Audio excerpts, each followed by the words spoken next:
500 और 1000 रुपए के पुराने नोट बंद होने के बाद अगर आपने अपने बैंक खाते में इन नोटों का इस्तेमाल करते हुए 2.5 लाख रुपए से अधिक जमा किया है तो आपके लिए मुसीबत जल्द दस्तक देने वाली है।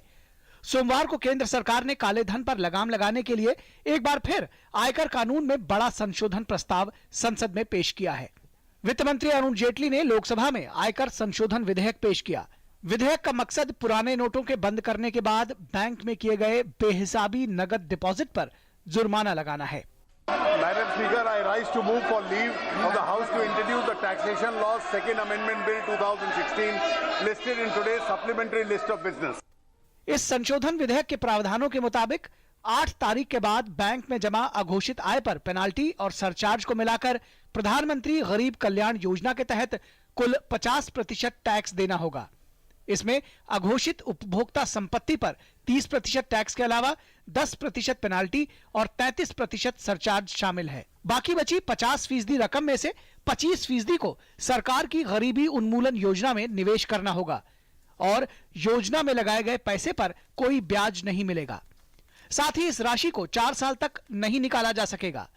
सरकार ने यह भी प्रस्ताव किया है कि इस अवधि में धन जमा कराने वालों ने अगर जानकारी नहीं दी और आयकर विभाग की जांच में पता चला कि यह काला धन है तो उससे अधिक ऊंची दर और कड़े जुर्माने के साथ कुल 85% की दर से वसूली की जाएगी।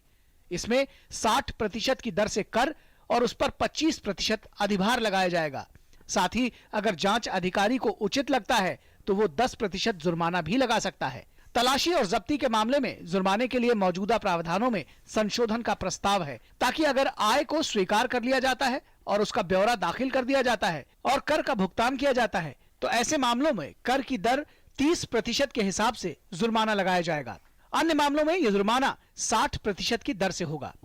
प्रधानमंत्री नरेंद्र मोदी लगातार ये कहते रहे हैं कि दरअसल जिस कालेधन और भ्रष्टाचार पर उन्होंने हमला बोला है वो देश के गरीबों का है। शायद यही वजह है कि इस विधेयक में खास तौर से ये प्रावधान किया गया है कि अघोषित आय के 25% हिस्से को प्रधानमंत्री गरीब कल्याण जमा योजना के अंतर्गत जमा करना होगा और जिसे बुनियादी शिक्षा, स्वास्थ्य के अलावा इंफ्रास्ट्रक्चर और सिंचाई जैसी जरूरतों पर खर्च किया जाएगा। प्रधानमंत्री नरेंद्र मोदी द्वारा 8 नवंबर को 500 और 1000 रुपए के नोट पर पाबंदी की घोषणा के करीब 3 सप्ताह बाद यह विधेयक लाया गया है। गुरुवार को पीएम ने अचानक कैबिनेट की बैठक बुलाकर इस विधेयक को मंजूरी दे दी। सरकार इस प्रस्ताव को संसद से पास कराने की तैयारी कर रही है जिससे नए नियम का इस्तेमाल करने में कोई कानूनी पेंच न आए। कुल मिलाकर सरकार ने विधेयक के जरिए काला धन रखने वालों को एक और मौका दिया है। सिद्धांत सिब्बल और सुधाकर दास, डीडी न्यूज।